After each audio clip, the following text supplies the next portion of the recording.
یہ بڑی اہم دفعہ ہے. اگر اس پر آگے کیس چلتا ہے تو کیس کافی اسٹرانگ ہو جاتا ہے، لیکن بات وہی ہے کہ کس طرح سے انویسٹیگیشن کے دوران توڑ مروڑ کر حقائق پیش نہ کر دیے جائیں، اسی کا خوف ہے.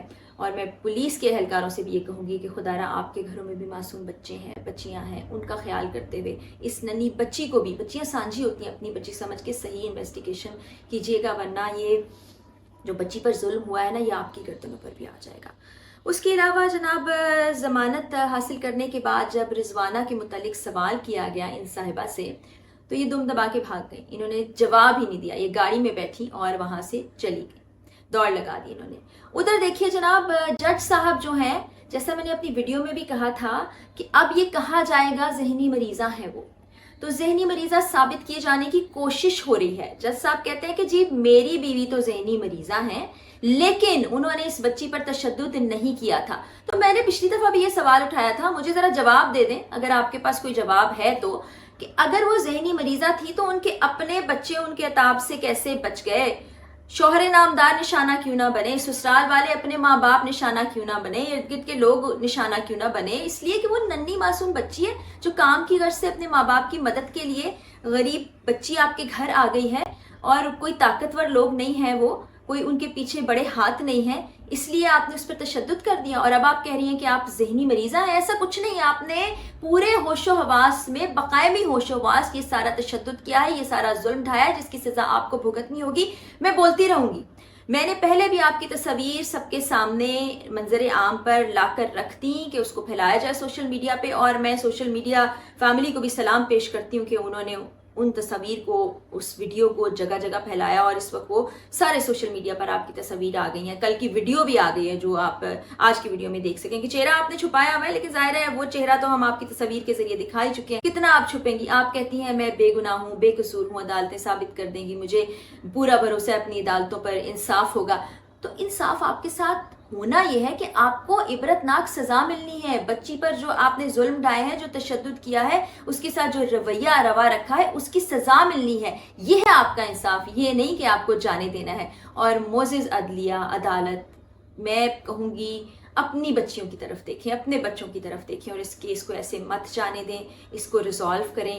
ریزالو کرنے کا مطلب کہ ان خاتون کو سزا دلوائیں. ادھر جناب، جج صاحب جو ہیں وہ بالکل بوکھلاہٹ کا شکار ہو گئے ہیں.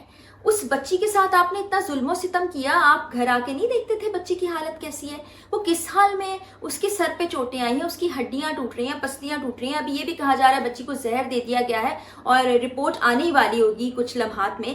یہ سارا کچھ جب آپ کی بیوی کر رہی تھی تب آپ کی آنکھیں بند تھی، اب کبھی آپ ان کو ذہنی مریضہ کہہ رہے ہیں، اور اب تو آپ اتنے خوفزدہ ہو گئے ہیں، آپ کہہ رہے ہیں ہمارا میڈیا ٹرائل مت کریں، ہمیں ذبح کر دیں. اتنی سی تکلیف برداشت نہیں ہوئی؟ لوگوں کے الفاظ بیان جو کر رہے ہیں وہ برداشت نہیں ہوئے، لوگوں کی سچائی بیان کر رہے ہیں جو، وہ برداشت نہیں ہوئی، لوگوں کی باتیں برداشت نہیں ہوئی، اور آپ اس نہج پہ پہنچ گئے ہیں کہ ہمیں ذبح کر دیں. اور جس بچی کو لٹرلی آپ نے ذبح کر دیا اور وہ اسپتال میں زندگی موت کی کشمکش میں مبتلا ہے، اس کے بارے میں کیا کہیں گے؟ انسان تو ہے نا آپ. سب سے پہلے اپنی بیگم کو کہاں تک بچائیں گے؟ کون کون سے پینترے بدلیں گے؟ کون سے حربے استعمال کریں گے؟ میڈیکل ٹیسٹ کرائیں اپنی بیوی کا جا کے. کوئی ذہنی مرض ہونا آ کے میرا گلا پکڑ لیجیے گا. بالکل ٹھیک ہے وہ عورت، صرف ان کو بچانے کے بہانے کی عدالت سے ان کو ریلیف مل جائے، ذہنی مریضہ کہا جا رہا ہے. پھر کہا جا رہا ہے ہماری ریپوٹیشن خراب ہو جائے گی، ہمارا ایک نام ہے. تو وہ بچی چونکہ نامور نہیں ہے، اس کے ماں باپ چونکہ غریب ہیں، ان کے پیچھے آنے والا کوئی نہیں ہے، وہ کسی بڑے خاندان سے تعلق نہیں رکھتے، اس لیے ان کو مار دیا جائے، ان کی ہڈیاں توڑ دی جائیں، ان کی پسلیاں توڑ دی جائیں، ان کو اس طرح سے لا کے اسپتال کے بیڈ پہ پھینک دیا جائے جہاں دونوں پھیپھڑے انفیکٹڈ ہوں. اوف اللہ، میں تو سوچ سوچ کے حیران ہوتی ہوں کہ یہ کس طرح کی روحیں رب تعالیٰ نے اس زمین پر بھیجی ہیں جن کو ایک لمحے کو خیال نہیں آتا کہ ہم کیا کر رہے ہیں. میں اپنے پلیٹ فارم کے ذریعے سے دوبارہ آپ تمام لوگوں سے گزارش کروں گی کہ اس پیغام کو پھیلائیں، اپنے پلیٹ فارمز کے ذریعے سے اپنی آواز اٹھائیں، اور تب تک اٹھائیں جب تک یہ جج صاحبہ کی بیگم کو سزا نہیں مل جاتی، سومیہ عاصم کو سزا نہیں مل جاتی. میں تو آواز اٹھاتی رہوں گی اور مجھے کوئی ڈر خوف نہیں ہے، چاہے آپ کچھ بھی کہتے رہیں، کسی بھی طرح کے میسیجز بھجواتے رہیں، میں ڈرنے والی نہیں ہوں، کیونکہ مجھے خدا کا خوف ہے، میرے اندر انسانیت موجود ہے، میں جانور نہیں ہوں، میں ظالم نہیں ہوں. آواز اٹھاتی رہوں گی.